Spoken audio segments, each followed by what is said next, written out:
గులాబీ పార్టీ మళ్లీ ఉద్యమ బాట పట్టేందుకు రెడీ అవుతోంది. రాష్ట్ర సాధన కోసం ఆటపాటలతో నాటి టీఆర్ఎస్ హోరెత్తించింది. ఇప్పుడు రేవంత్ సర్కార్ తప్పులపై కూడా అదే తీరులో ఉద్యమ పంథాలో ముందుకు సాగాలని నిర్ణయించుకుంది. ఇందుకోసం పాటలు ఆటలు సిద్ధం చేసే పని ప్రారంభించింది గులాబీ పార్టీ నాయకత్వం.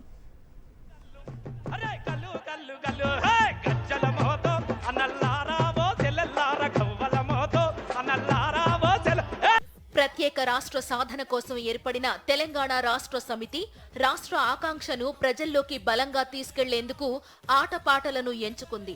ప్రత్యేక రాష్ట్రం ఏర్పాటయ్యే వరకు రకరకాల పాటలు ఆటలతో ప్రజల్లో నిరంతరం ఉద్యమ జ్వాలల్ని రగిలించింది. కేసీఆర్ స్వయంగా కవులు కళాకారులతో భేటీలు నిర్వహించి తెలంగాణ సాహిత్యం ఆటలు పాటలపై చర్చించేవారు.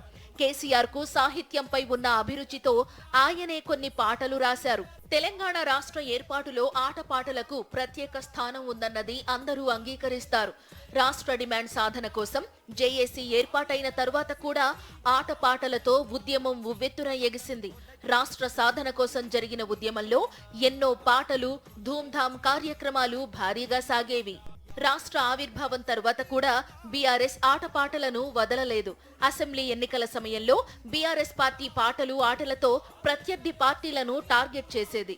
ఎన్నికల సమయంలో బీఆర్ఎస్ పార్టీ ఎన్నికల ప్రచారంలో వాడిన పాట రెండోసారి అధికారంలోకి తీసుకురావడంలో తన వంతు పాత్ర పోషించిందని రాజకీయ విశ్లేషకుల అభిప్రాయంగా ఉండేది.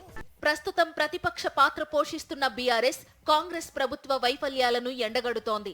ఇప్పుడు కాంగ్రెస్ సర్కార్పై పోరాటానికి సిద్ధమవుతోంది బీఆర్ఎస్. ఒకవైపు పార్టీ రజతోత్సవ సభను విజయవంతం చేసేందుకు కసరత్తు మొదలుపెట్టింది బీఆర్ఎస్.